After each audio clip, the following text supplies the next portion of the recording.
More than 1,000 years ago, there came to the highlands of East Central Africa the Watusi, a giant race who conquered the agricultural natives of the region now known as Rwanda.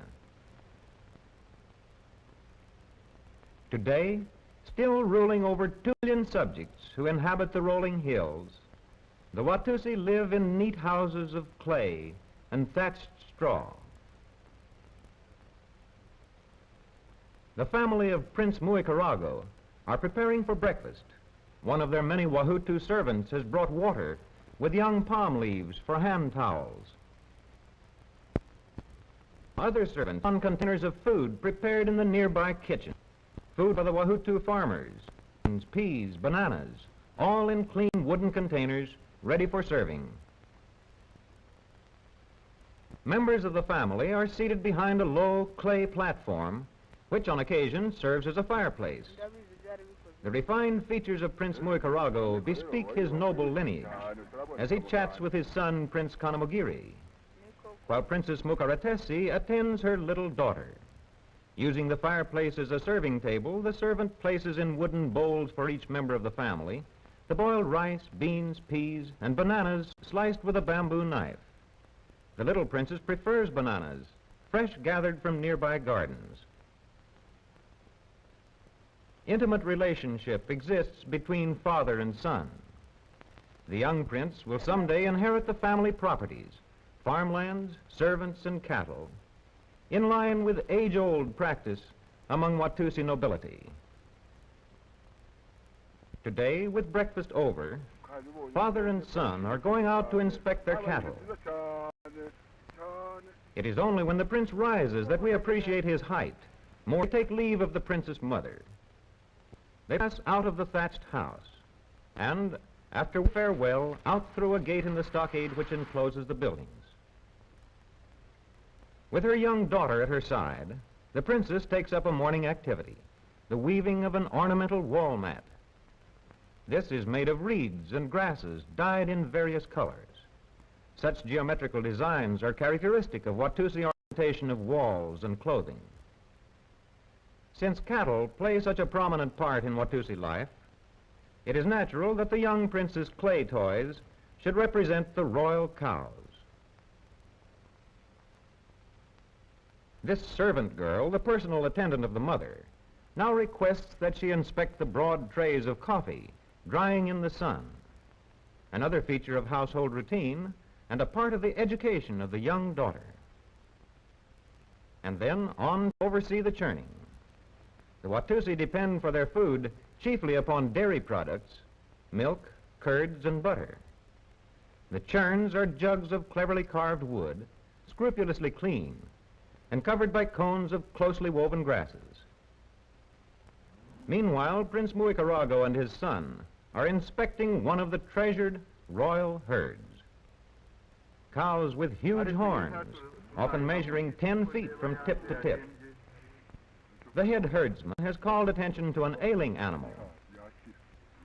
The prince sends his son off to play with some comrades before he begins the incantations which are calculated to restore the cow to health.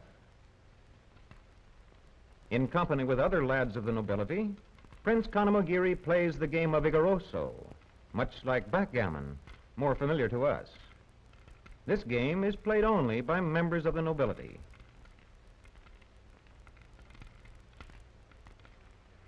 There comes a sudden interruption. A young messenger, hurrying in, announces that a leopard has been sighted lurking among the trees near the royal cattle.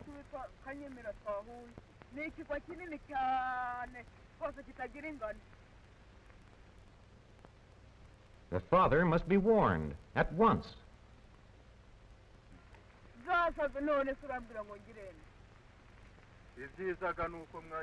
The young prince is to summon bowmen and spearmen from the Wahutu hunters, telling them that Prince Muikarago himself will direct the hunt. Straight to the hut of Muganda, head man of his father's hunters, goes the young prince with his message.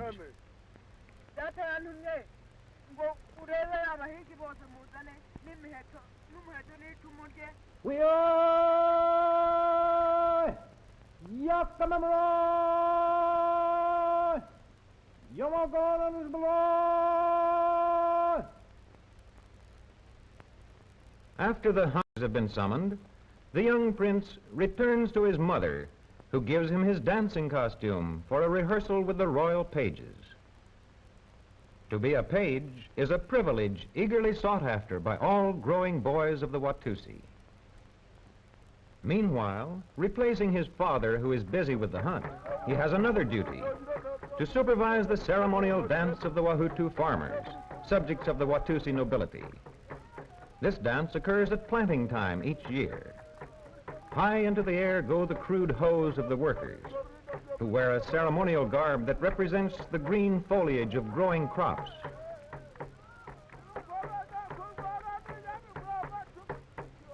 This is an occasion of fun to all concerned.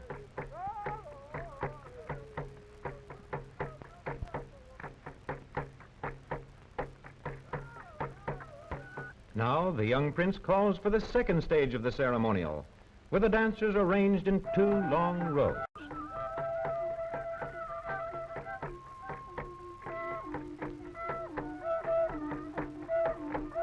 With the added duty of supervising the hoe men's dance, Prince Kanamogiri is late for his part in the dance of the king's pages. Chief Rurasiri, the court's teacher of traditional dances, brusquely orders the prince to hurry. An attendant quickly helps him on with the ceremonial skirt, bead necklaces, and headdress of banana fibers. There is great competition for a place among the king's pages, who spend 4 years at the royal court.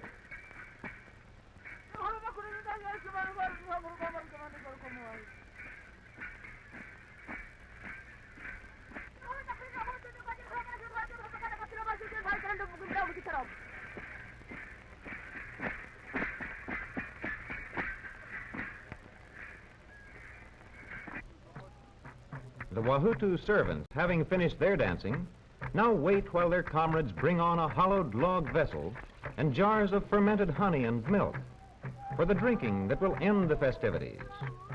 In his father's absence, the young prince must supervise this also, a duty for which the dancing master excuses him.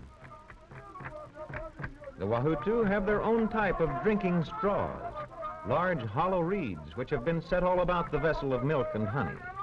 The young prince gives the signal.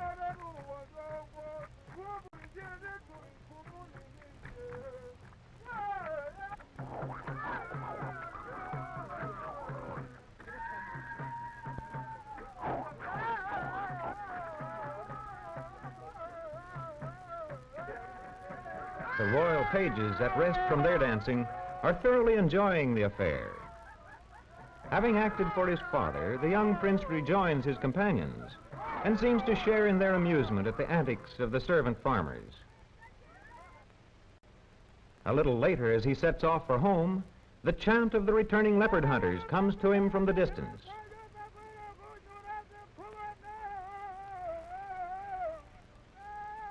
Eagerly, he looks to see whether the hunt has been successful. Then, dropping his ceremonial robes, he dashes off to join his father and the party. The hunt has indeed been a success. After an affectionate greeting, the prince proudly exhibits the quarry. With delight, the young prince examines the dead leopard, no longer a menace to the precious herds. Finally, evening comes, and the day's routine is ended with the washing of the feet by a household servant. The prince's mother tenderly places the young daughter in her bed, a bed built into one side of the house, a bed of reed mats, closed off from the night air by a hand-decorated curtain of woven reeds. The young prince, too, is ready for rest upon his bed of mats after a fond good night from his mother. The light, dry reeds blazing on the clay hearth are carried out, and night falls upon the royal Watussi household.